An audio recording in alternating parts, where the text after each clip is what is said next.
Magandang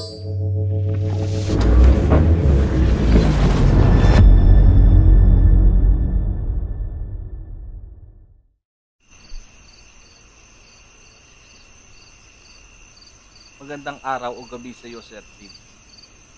Bago ang lahat ay tawagin niyo na lang ako sa pangalang Melchor. Ang ibabahagi kong kwento'y tungkol sa tunay kong karanasan sa mga nilalang na kung tawagin natin ay aswang na hanggang ngayon ay hindi ko makakalimutan hanggang sa ako'y nabubuhay.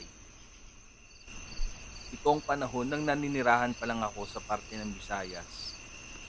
Nangyari ang karanasan kong ito noong taong dekada 70 at ganito ang simula ng kwento na ayon sa aking pagkakatanda.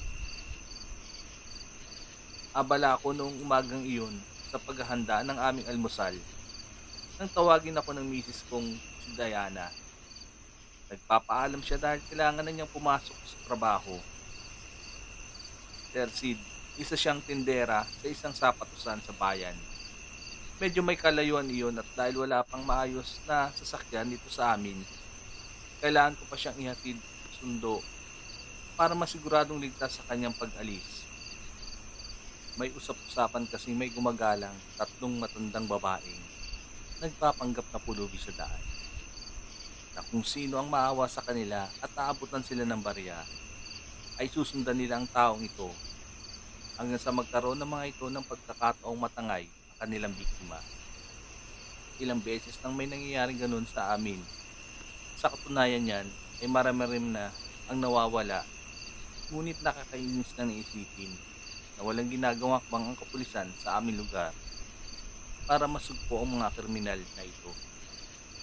Kagabi nga ay pinaghahanap namin ang anak ng dalaga ni Tadeo, ang aking kumpare, dahil nawawala ang kanyang anak sa kasong iyon. Pati ang komento ng ibang tao. Ang sabi ng ilan ay baka nakipagtanan ito sa kanyang nobyo. Ang sabi naman ng iba ay baka kinidnap na ito. Ang mas nakakapangilabot nilang komento ay baka ang tinatawag nilang Tres Maria ang tumangay sa babae. Sila ay grupo ng mga aswang na nagpapanggap ng isang kaawa-awang mga nilalang. Pero kapag nagtiwala ka agad sa kanila ay tiyak na ang iyong kamatayan. May motorsiklo naman kami na siyang ginagamit naming service kapag umalis kami sa bahay. Kahit papaano ay rehistrado naman iyon at may lisensya din ako.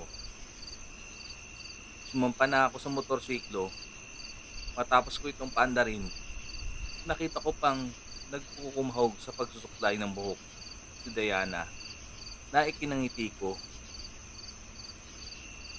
Huwag kang magmadali, mahal. Maaga pa naman at titiyakin kong hindi ka mahuhuli. Sambit ko sa kanya na ikinangiti niya. Naawa ako sa aking asawa. Ako itong lalaki pero ako ang nasa loob ng bahay at siya ang naghahanap buhay. Hindi naman kasi ako basta-basta makakita ng trabaho dahil sa record ko ay ng panahon kasi nakakalabas ko lang sa kulungan. Kaya mailap sa akin pati ang mga tindahan sa palengke. Ayaw nila akong kunin na tauhan sa kanilang pwesto. At baka raw gumawa na naman ako ng gulo na ikapahamak nila kagaya noon. Sir Sid, ang totoo nun, hindi naman talaga sinasadya ang pagkakasala ko dati. Aksidente lang yon at hindi ko lang nakayanan ng silakbo ng aking damdamin. Pero hindi ko nababanggit ang masalimuot na nakarangkong iyon para isalaysay ko pa. Kaya nagpasya akong ibaon na lamang iyon sa limot. Sabi ng aking asawa, para maiiwas ako sa gulo ay sa bahay na lang daw ako at maghatid sundo sa kanya.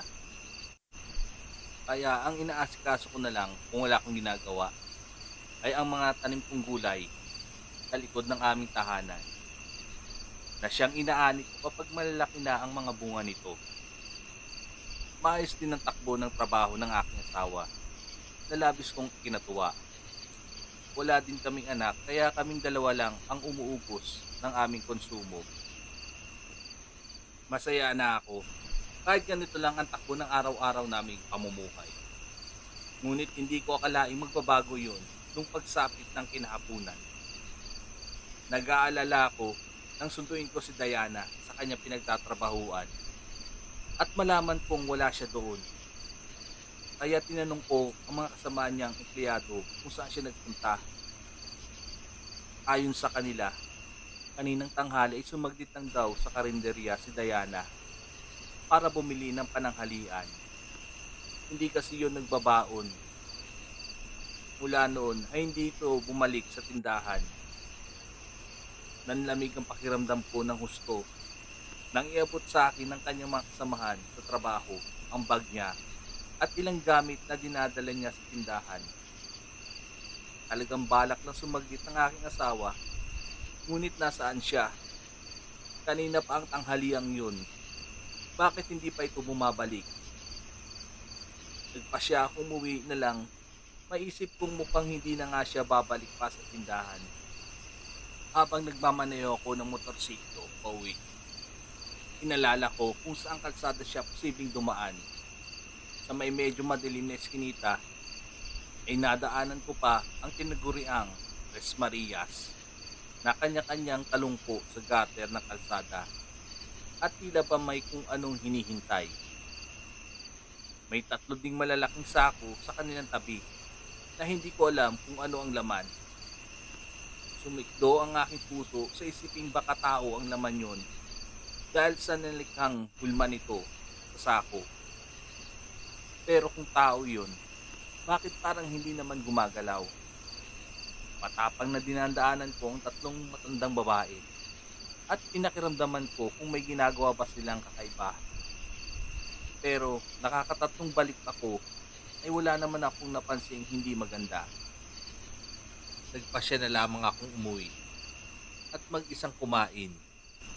Baka anumang sandali bumalik na si Diana sa kanilang tindahan at malamang puntahan ko siya. Habang naghuhugas ng aking kamay, ay hindi ko maintindihan ang aking nararamdaman. Kinakabahan ako at hindi mapakali. Nagiging balisa pa ako at hindi mawaglit sa aking isipan si Diana. Mag-aalas 8 na ng gabi ay wala pa rin siya. Kaya naman nagtungo ko sa bahay ng aking kumpare upang hingin ang tulong niya. Halos sumabog na ang dibdib ko sa labis na kaba. Dinala kong sulo at inilawan iyon sa kahinabdot ang aking itak at buo ang loob na tumungo sa kapitbahay. Sinabi ko sa kanila na hindi pa umuwi si Diana, kaya pati sila ay nag-alala.